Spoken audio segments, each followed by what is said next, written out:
Flags on the field. It's a miracle. Tennessee has pulled a miracle.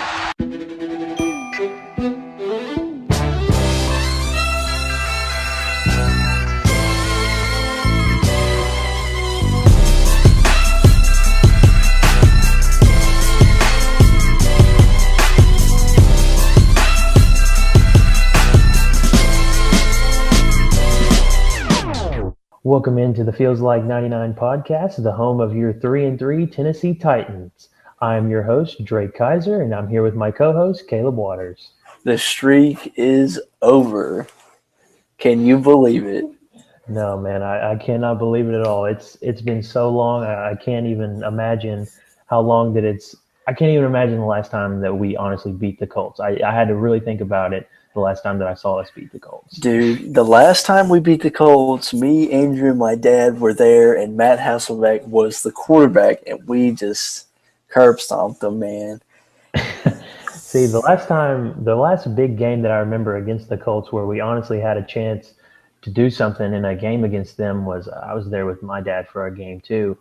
And I think this was Andrew Luck's second or third season in NFL, and they staged a big comeback against us. We were doing pretty well at halftime, and they came out in that second half and just absolutely stomped us, man.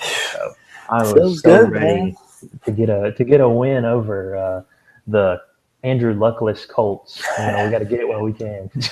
Man, outside of that 2011 game, the last time I remember us beating them was that 60-yard field goal by the late Rob Baronis. I was watching that at a Mexican restaurant, and he made it, and can't believe that was the last time. That's crazy. You got to think that they had Peyton Manning for a lot of those years, but man, it's been crazy. They've been able to beat us even in that year where they hadn't won a game yet. I mean, it kept us out of the playoffs that year with Hasselbeck. It was terrible feeling. Yep, what a waste. I guess our number one thing that we're going to talk about this week is obviously the Titans' victory on Monday Night Football. They got the big W over the Colts. So what were your big takeaways from the game?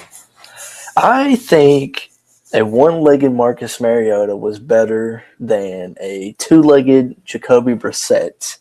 I felt like we saw Marcus's arm grow up like right before our eyes. He was making big boy throws to big boy guys.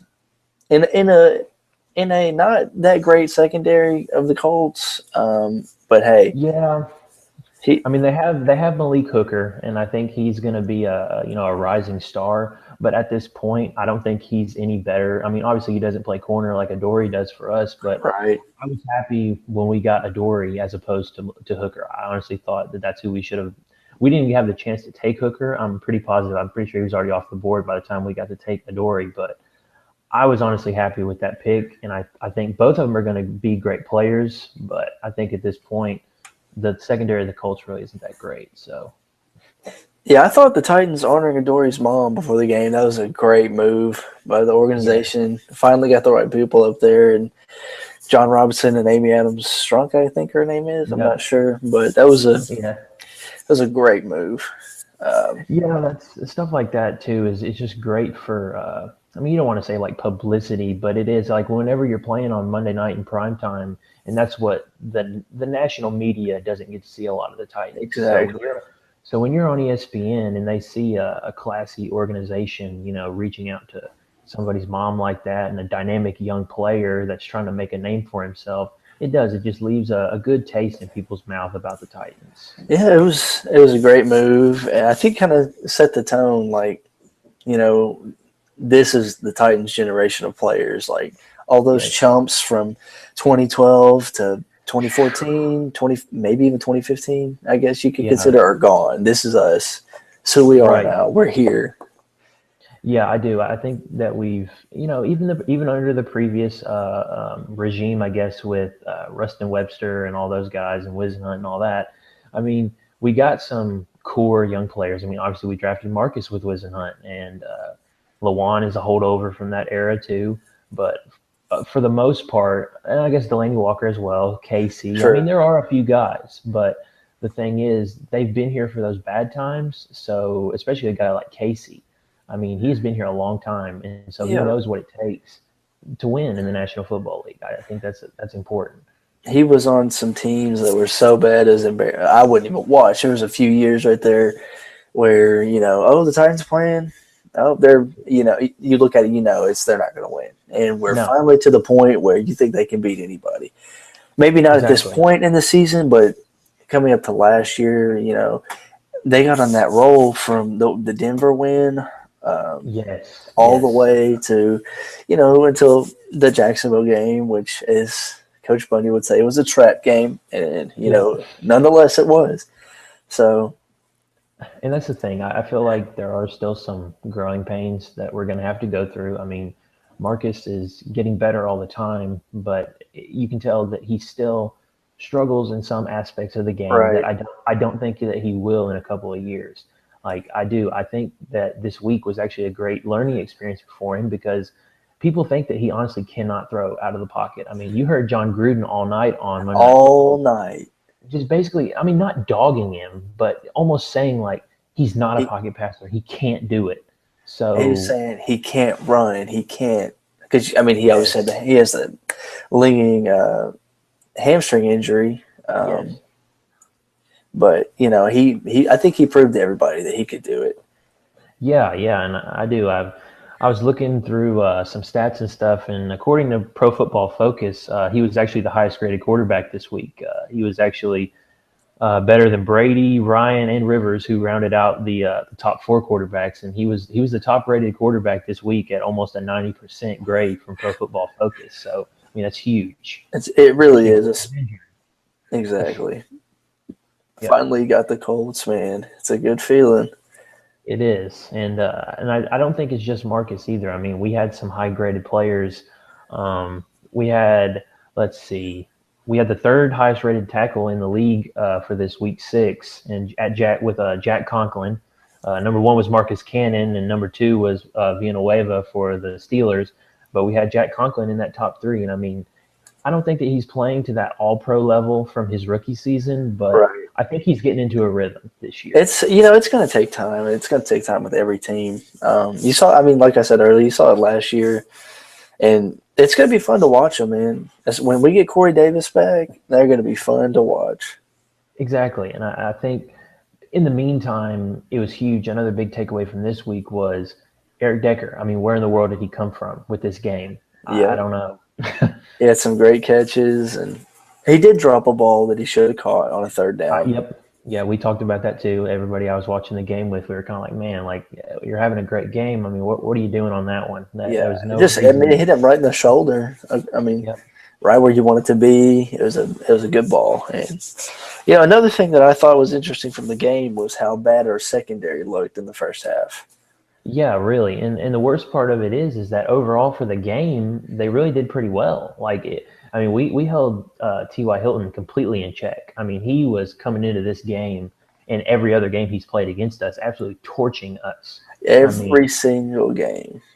Yes, he has totally dominated the Titans in his years with the Colts. Him and Andrew Luck are just lethal together. And I just don't think that him and Brissett are on the same page. Me either. And I mean, you saw that last week with the Dolphins and Titans game with Matt Castle. I mean, they put up some points, but it's just. It kind of reminded me of, whenever we had to put Mettenberger in there and same kind of thing, you're bringing in this backup quarterback. He's going to have like one security blanket kind of player, and that's all he's going to throw to. Like with Mettenberger, it was Walker. That was his guy. That's the only person he was going to throw to on the field. And I feel like that's why Jack Doyle is getting so many targets from Brissett.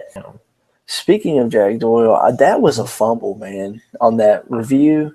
Yes, I understand you have to make a football move. He took, if you count a half a step, he took 2.5 steps. He had one on the ground when he caught it, and he took 2 more. That, in my opinion, is a fumble.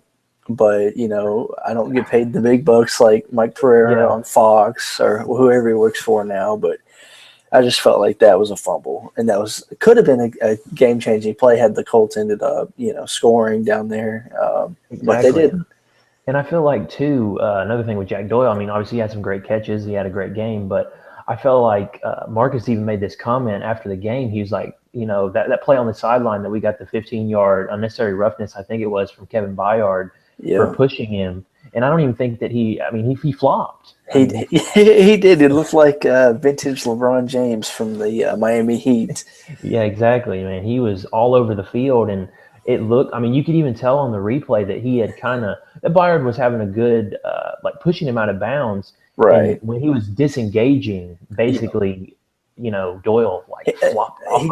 He just threw his arms up, man. I was very upset with that call.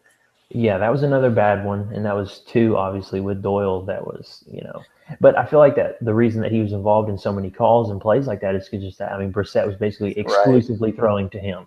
Did you know that we signed Jack Doyle in the preseason of 2013? I did not know that until somebody, I think John Gruden, made a comment about it. The former Titan. Yep.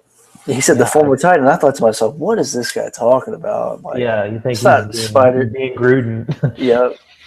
Yeah, I was shocked. I had a lot of problems with the shots that Marcus was taking after throws. They were up high, and they did just kind of get him in the chest and push him. But, if that was I made this comment during the game, if that's Tom Brady, that's a flag. If it's Aaron Rodgers, probably not a flag. I just feel they let him get roughed up a little bit more, I think. Yeah, I've got a problem with that. I think they probably wouldn't call him a Jameis Winston, probably not Derek Carr. The very what's the word I'm looking for? The fragile quarterbacks. Yes, like those kind of pocket passers. I mean, they wouldn't call that for Cam. They wouldn't call that for Marcus Mariota. They wouldn't call that for any other type of scrambler like that. Right. And that's the reason they wouldn't call it for Rodgers either. I mean, he's an elite quarterback. The same thing. They figure that he's, I guess, more apt to scramble. Right. So he gets hit more anyway. So they're going to let him play with him. But someone like Brady, who's going to stand there in the pocket unless he gets sacked, I mean, they're going to have a lot more tighter leash on players hitting him. And like I said, I had a lot of problems with that. I mean, they did call it one time, and they called it. They also called it for Brissett, but one of these days, they're not gonna call it, and somebody's gonna get hurt. And see, that's the thing. I feel like I feel like the one that they did call for Marcus, that wasn't even the most wasn't even the worst of one. it. Yeah. No, it wasn't even the worst one. I feel like there'd already been a couple more where I'm kind of like, whoa, we gotta get that under control. Yeah, I mean, and I understand the refs get paid to do their job, but the overall core of the referees had a slip up this weekend. I'm sure you saw the New York Jets and New England Patriots call. Yes, I still don't understand even what I don't understand. At any point, I mean, did the play not end in a touchback? Because obviously I was not watching that game. So did the play end in a touchback? Did they? So the Patriots got the ball back from that play. The Patriots were on defense, and that should have been a touchdown for the Jets. Would have been the game-tying touchdown. And yes, the Patriots got the ball. Yes, and so that's what I don't understand is at any point, okay, I understand if you want to say that he fumbled out of bounds, but at what point does that allow the Patriots to get the ball back? That's what I didn't understand. Exactly. And if you don't look at the replay, I'm not sure if everyone saw, but I feel like it looked like he never really lost possession. No, and see the thing is, to me, I mean, I guess you could make the argument that he never really had great possession of the ball, but same thing, it looked to me like he had fumbled and had recovered, but recovered out of bounds. And see, that to me, again, why? I mean, that's a common call that they make. I mean, they say it all the time. He recovered out of bounds, right? Or the runner went out of bounds. So I guess because it's in the end zone, I guess that has something to do with it. But if even some of the NFL rules experts can't figure it out, then I know I can't. Yeah, that's just something in today's football age. That shouldn't happen. I mean, we have too much technology, too much higher up people. There's way more in the NFL office in New York or wherever it is for the NFL.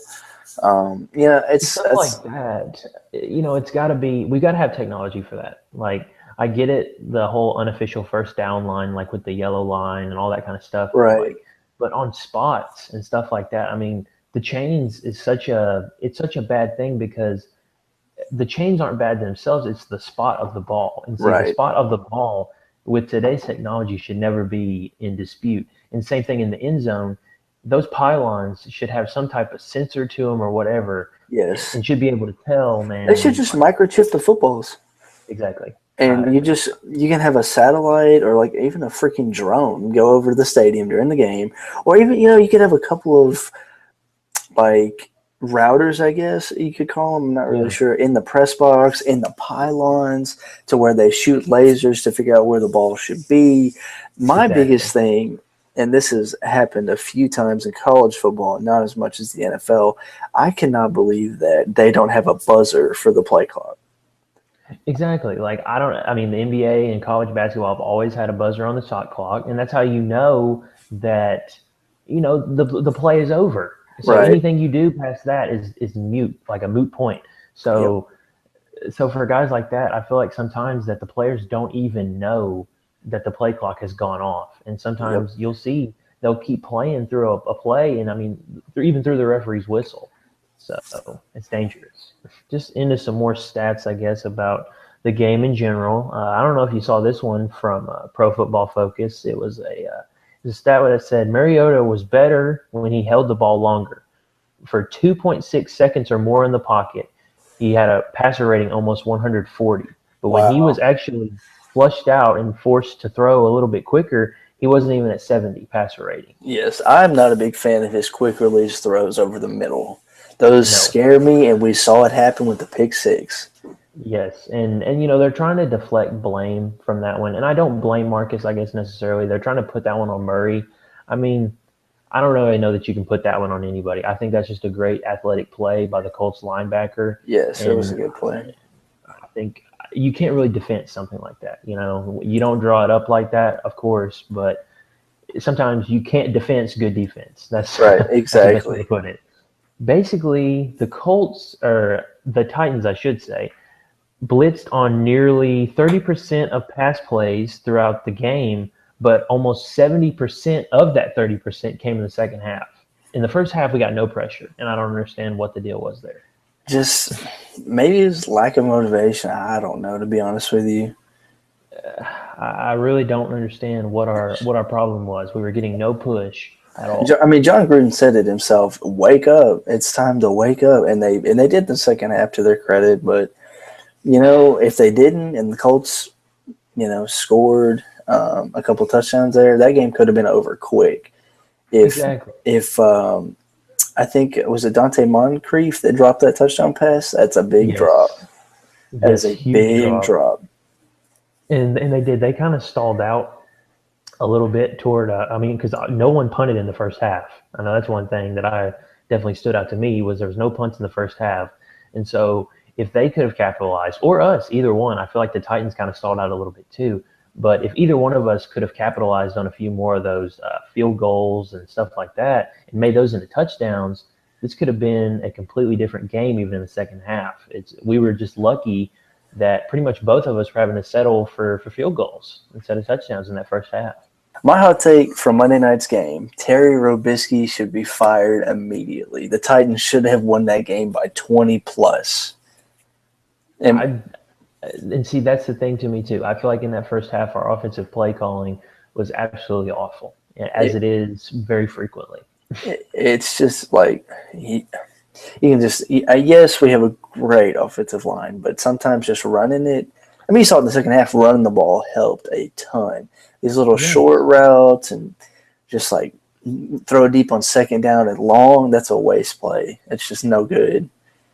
Well, and see, there was that drive. What was that? Right before the end of the first half, where we got down on like inside the 5 yard line and couldn't Yes, put it in. Could not put it in. I mean, we had Suckup go out there and kick an extra point, just basically. just bad play calling, man. I mean, and you saw how upset that Lawan and Spain both came off on the sideline and were absolutely just insane about how mad and upset they were. Yes. I mean, you could read their lips basically saying, like, run the ball. Like, what are we doing? Like, why are you not running behind this offensive line? Like, we're gonna get you into the end zone. So why are we trying to draw up? I mean, we had, what was it? Delaney Walker do like a tight end screen or something, lose like 5 yards. That was the worst call I have ever seen on Monday Night Football inside the 5-yard line. I mean, worst. It reminded me of the whole Pete Carroll, Marshawn Lynch thing. Like, if you have Murray and Henry both, why are you not handing off inside the 5-yard line? I'll never understand. And, another thing that I kind of have a problem with is the lack of use of Derrick Henry. Yes, and I think that's probably going to be our number 2 topic. I guess we can kind of segue into a more focused discussion about DeMarco Murray and Derrick Henry, this carry battle. That's the thing. I mean, they both grade out very high. Pro Football Focus loves both of them. I see it every week. Murray and Henry both. They both have great yards after contact. And some of that is just the way they're just physical runners. But, I mean, what do you think is the solution to this? I mean, it's a good problem to have, I guess, but what do you think is the direction we should be heading, I guess? I think DeMarco Murray is still hurt. I think you can see it. And yes, he had that long run against the Seahawks, but I think you can afford to just roll with Derrick Henry for 75% of the plays until DeMarco Murray gets back to 100%. But we may not know that he might not get back to 100% ever. Because, I mean, the common fan knows NFL running backs have a short shelf life. And, exactly. And that's that another. Dallas was insane for as far as the amount of wear and tear that he took on his body for that. Yes, I just feel like, I mean, you saw at the end of the game, the 73-yard touchdown run, Derrick Henry runs like a freaking deer. Yes. And DeMarco Murray does too. But DeMarco Murray is not going to run you over. My thing is, too, it kind of made me laugh. We were joking about it while we were watching the game. Was one big thing about breaking tackles and yards after contact is Henry has a vicious stiff arm. Yes. I mean, they get off me. Yes, like it is. It reminds me of the Marshawn Lynch, almost like grab them underneath like their collar and face mask and push away. Just toss. Not just keep arm's distance from me. Literally get off of me. Like don't even get near me in my area. And see, Murray, while we were running on one of those plays towards the sideline, he was basically, I mean, it looked like he was just playing patty cakes with the Colts. I know exactly what you're talking about. It looked so weak and so bad. And I understand what he's trying to do. I mean, a lot of runners do it. They're just trying to keep their distance. I mean, they don't want to get the ball punched out or whatever else, but it does. That just goes to show you that Henry is a strong runner. And I'm not saying that Murray isn't. It's just, I agree with your point that at this point in their careers, I feel like we should be starting this transition to Henry getting the bulk of the carries and using Murray in a more transitional role. Right.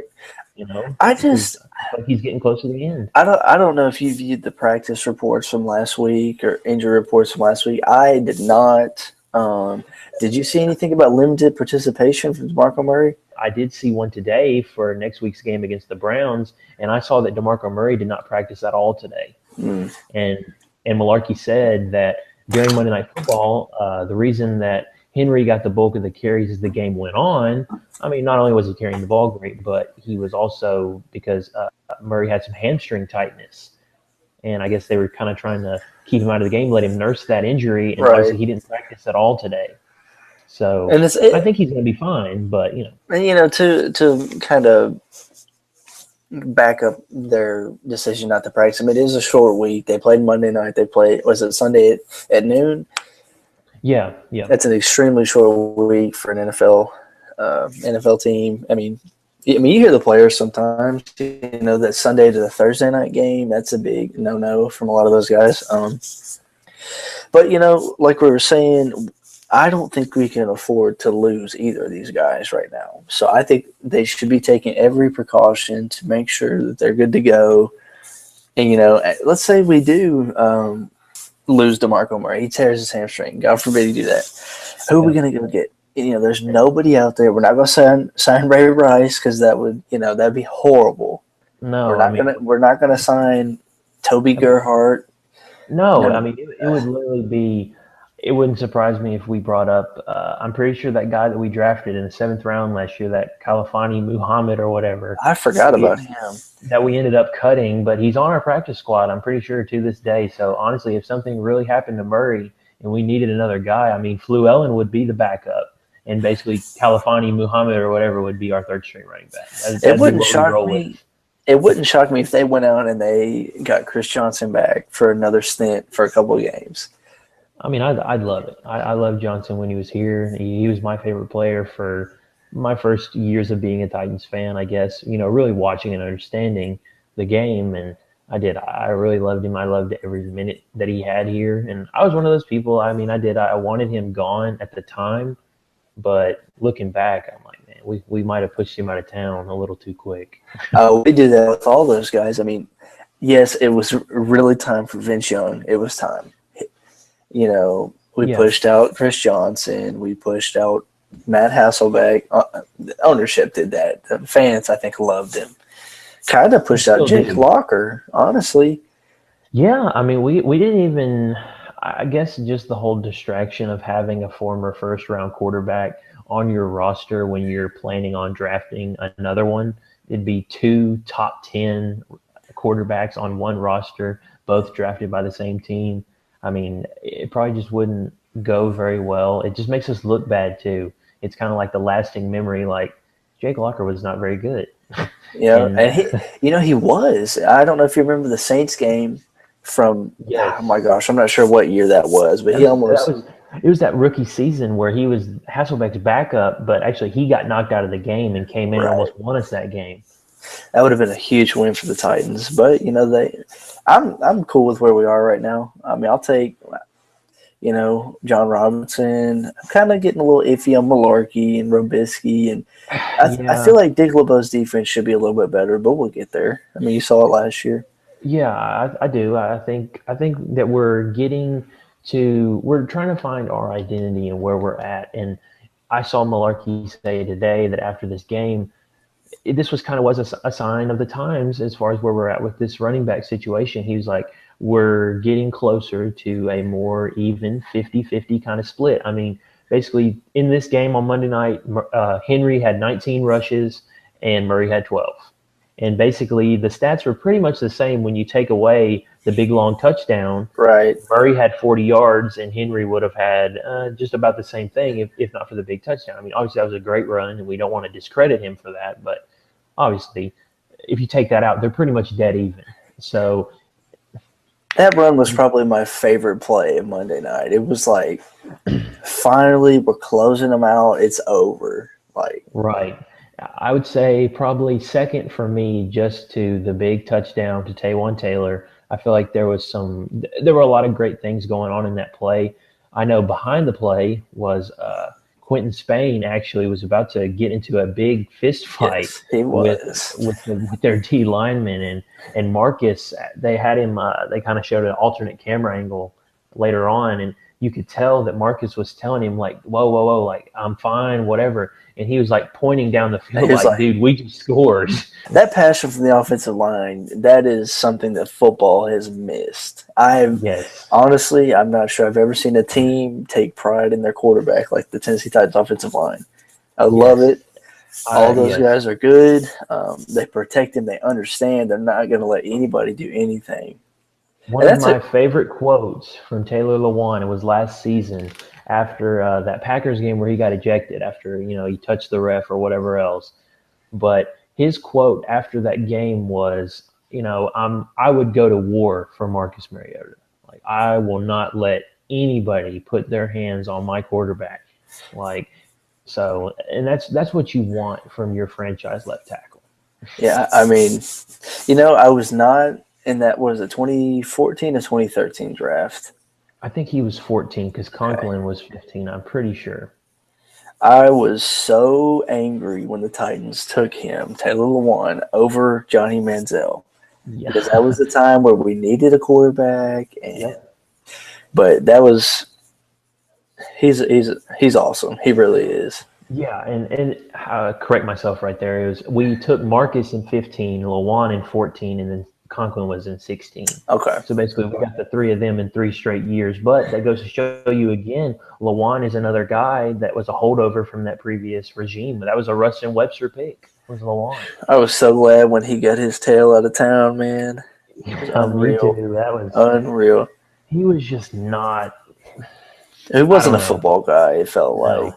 And I feel like he didn't, not necessarily he didn't understand the game. I mean, obviously he got the job for a reason, but I don't know. There was something missing there, definitely. Yeah, he's just not really connected with the fans like John Robinson is. I love John Robinson. He's come in, and the player turnover has been great. He got a bunch of chumps, out of town. Got in new guys. The one guy that I wish we had brought back was McCourty. I felt like our defense could have used him, but Yeah, that's one of those things, and that's a great transition into our final topic for this week, which is going to be our game next week against the Browns. It's going to be at noon this Sunday, like you said, short turnaround there, and I know that a lot of those guys, and McCourty himself too, has gone on record saying, "Man, I wasn't necessarily planning on leaving the Titans. I kind of knew that maybe my contract was going to be an issue, as far as keeping me on the team, but."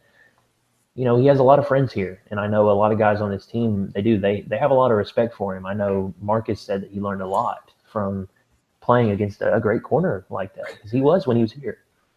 Yeah, I saw that D. Kizer was starting this week. How is he? How you doing, man? Yeah, Pitching well. Yeah, I've got my my starting job back in Cleveland. That's old Coach Hugh Jackson. He said that the plan all along was to bench Kizer for 1 week and let him view the game as a backup and then get back in there. What kind of crap is that? That is a coach that is, I think his record with the Browns is 2-22, I think is what I heard Clay Travis say on a podcast I was listening to last night. I thought Deshaun Kizer was going to be good. I really thought that was a good pick. I thought the Browns had a really good draft. Obviously, it's not looking like it. But, I'm a little nervous going into this game.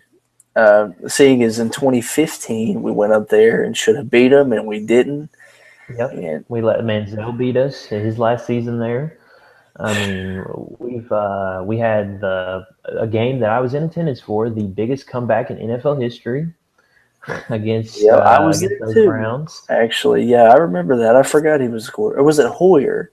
That one was Hoyer, but the one on the road, we went on the road in 2015, Marcus's rookie season, and let the Manziel Browns absolutely destroy us. Him and Travis Benjamin torched us. It was awful. I remember watching that game with my dad. I was so mad about that game. And later that season, when we lost to the Jaguars on Thursday night, when Marcus got sacked on the last play of the game, that is when I was honestly about done with the Titans. And then, they had that huge turn. I don't think – this is going to sound like a really odd saying, but I don't think John Robinson's going to let them lose this game.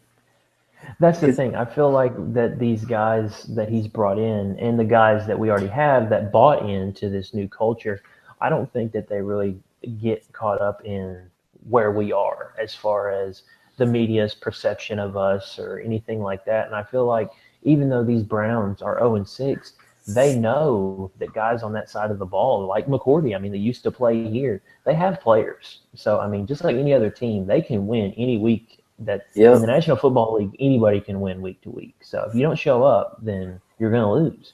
And we saw that. I mean, we saw that against the Texans 2 weeks ago. What was it, 57-14? That was embarrassing. I couldn't believe it. Still can't. I hope that's more of.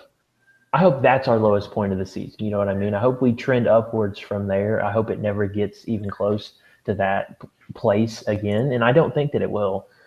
It shouldn't. We've got to hope not. Yeah, if it gets lower than that, we're in trouble. We're probably looking at a 5-11 season, or 6-10. So, what would you say your prediction for this week is? Well, I guess I'm thinking against the Browns. I think that Kizer comes in and he does not have a good rhythm coming off the bench after not playing for a week. Basically, I mean, he's pretty much coming into this one cold. I think that we're going to try and dial up the pressure. I feel like Dick LeBeau understands not necessarily this Browns team because he wasn't coaching against Hugh Jackson when he was there in Pittsburgh all those years, but I feel like he knows a little bit about this offensive line, and I feel like we're going to try and steer clear of Joe Thomas because he's a great offensive tackle. I mean, Right. probably the best in the league, hands down. And I feel like we're going to rush, but rush away from Joe Thomas.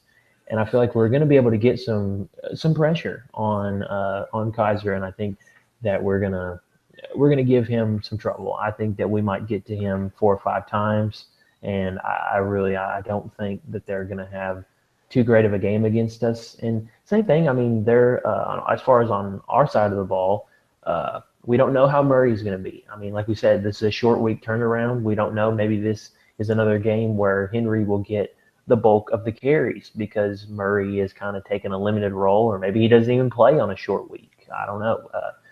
Malarkey says he's fine, but we'll see on Sunday how he looks. Right. But we've also got to see, is Eric Decker going to stay in this place in our offense, or was last week kind of, was that the outlier, or was the rest of the season the outlier? Because if Eric Decker can continue to play like that alongside Rashard Matthews, and if we can get Taywan Taylor a little bit more involved in the offense as that vertical threat, I mean, you know, Delaney Walker's Delaney Walker. He's always there. So I think that we have potential, just like we do every week, to put up a ton of points. There's no reason that we shouldn't, especially against this Browns team that, I mean, they're 0-6 for a reason. Right. So, my gut wants to tell me we're going to win a close one. We might lose a close one. In my mind, I mean, if you look at it on paper, we should win this game by 30. They're not that good, but they should be, and we're not that good, but we should be. And exactly. we're a couple steps up from the Browns. I'm looking for a huge game from Brian Arakpo, who has seemingly gone missing. I'm looking for a huge game on the ground from Marcus Mariota, who was full participation today in practice, which is huge. Yeah, big time. So I'm going to say the Titans win. I'm going to say we put up 38. The Browns put up Kizer's going to have a long day, so I'm going to say 38 to we'll say 20, 38-20, 18-point win, I think is what I'll go with. I'm not sure what the spread is, but never had good luck. No, I've never been very good against the spread either, but let's see.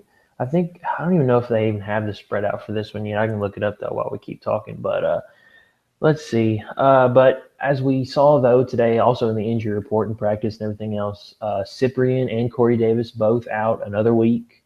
Man, what is going on with Corey Davis? Do you expect him to play this season? See, to me, it's almost getting into that territory like where Andrew Luck is at right now. And it's the fact that I think at a certain point he'll be able to play. But is it really the best decision for him to play? Because if you put him out there and he gets more hurt than he is now, is that almost just too big of a risk to take on a guy that you took so high in this draft when it seems like I've said, if Eric Decker and Taywan Taylor can take bigger roles in this offense and Matthews can stay consistent like he's been, who's to say that we could basically give Corey Davis a redshirt year and just let him come out next year and be totally healthy and not have to worry about him maybe getting hurt? Because I know I don't want to lose out on a young guy like that, rushing him back when we maybe Right. I mean, I'm not going to say we don't need him because we obviously do. That's why we took him. But, you know, I don't want to rush a guy back is what I'm saying. At this point, looking back and seeing what Brandon Cooks has done with New England, I almost want to say, I hope I'm proven wrong, I want to say we should have traded the number 5 pick to New Orleans for Brandon Cooks. But You know, I don't know that I disagree. If Corey Davis comes back in 2 weeks, 3 weeks, comes in, has a big game, that thought will be off the table. Exactly. And I think too the thing is he looked good in the time that he's been on the field, but just like anybody Yes, else, you're worthless when you're on the bench. I mean, that's the thing. Like exactly. if you're not playing in the game, then what use are you to our team? So that's the thing. It's gonna be tough whenever he comes back because I feel like there is a lot of pressure on him, and I feel like he feels it too. Because I saw some comments from him today, and he's like, it's hard for me not to be playing. And I know that he feels those expectations of guys like me and you sitting here talking about him, knowing that, people are already going to be saying you're a bust, you suck, like, you're washed up Right. already. And he's never even hardly played a game. So that's just a lot of pressure on a young guy. We were talking about the spread a second ago. We're only 6-point favorites. Hmm. Yeah. And I think that's just usually NFL spreads are not very big, not by much. I mean, I think our spread against the Colts last week was just about a touchdown. Same thing. Most spreads in the NFL are not very big at all. Right. It's definitely So not like college football. no, So no. In college, they really try to accurately predict like maybe how much a team could win by. I feel like the NFL is a much more they keep the spread close because I mean, just like we said, in the NFL, you don't really ever know. Every right. week is so different. So and there's a lot less games as far as in comparison to other sports that like baseball. It's another one that's so unpredictable, but there's a lot more games to be unpredictable. you know. Right. But basically, ESPN they give us matchup predictor says the Titans have a 66.9% chance of victory, and they give Cleveland a 32% chance in the other I accounts for a saw that. tie. I saw that for the Colts game. The Titans had an 83% chance, giving the Colts, I guess, a 17% chance, Yeah, which I think ESPN's kind of thinking the same way we are. Anything could happen. It's the NFL. and I think the thing is too the reason that we were a little bit more favored over the Colts. I mean, you gotta factor in the whole Andrew Luck injury, and also that we're playing at home. That's the thing. This Browns game is on the road. They have some crazy fans, some guys that are there regardless of how bad they are every single year. So you know, maybe they'll give us some trouble, maybe with the loudness of the stadium, whatever else, but. I think that's some of the reason that the spread is so low is because, well, we're the road team. We shouldn't go in and blow them out, but that doesn't mean we won't. So, The last thing I'll say about this, it's Cleveland. right. It's Cleveland. That's 2 words. It's Cleveland. It is. And Wake me up when it's over. yeah, I mean, if you're going to be a good team in the National Football League, you got to win games that you should win. And this is a game that we should win easily. So, if we're going to take that next step, especially with Marcus fully healthy, there's no reason that we should do anything but blow them off the field. So It's we'll see if it Cleveland. happens. I think that's the best thing to say about Cleveland right now. So, well, I guess we're headed toward the home stretch here of the first episode of the podcast. Can't believe it. We're finally getting things rolling here, and Just a thought on a summer night, and here we are. exactly. And we had some thought about how to work it all out logistically. I mean, just that. I mean, I guess we didn't tell everybody at first. Like, I'm in Bowling Green, Kentucky, and you're in Knoxville, so we're not sitting in the same room together. We're quite a few many miles away. So, it did take a little bit of planning, some thought to go into it, but I think we're going to make it work, and it's going to be great. Yeah, I think finally agreed on a time that we can record and topics to be discussed. I think we're good. Yep, I think we're headed in the right direction, and I think that focusing on the Titans like you said, at this point in time, we're headed in such a direction. We have a great young core of players, so I feel like we're headed forever upward, and I think this podcast is too. So Feels like 99. yep, it does. It feels like 99. That's the namesake, the Music City Miracle, like you heard in the intro and everything else. Like, I feel like the culture around this team is like when we first moved here, and I think we're headed to great things. I don't know when, but it'll happen. I want to say thanks to our producer, Drake Kizer, who had his 20th birthday yesterday. Hope you had a good Thank you. happy belated. So Yeah, it was a good one. It was a good no longer a teen, so that was that's a big one. yeah, So yep, but yeah, I do. I handle most of the post editing and all that kind of stuff for the podcast, but there's a lot that goes into this on both sides. So I appreciate you. yes, sir. Feels good to get the first one in the books. Well, I guess I'll see you this time next Wednesday, and we'll get another one taken care of. So I'll see you then. All right, man.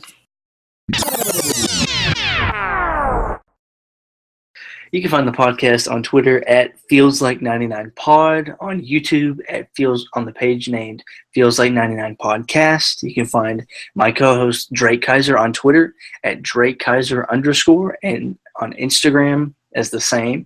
You can find myself on Twitter at CalebWaters_14 and Instagram as just Caleb Waters as one word. Thanks, ugly guy. Thanks, ugly guy.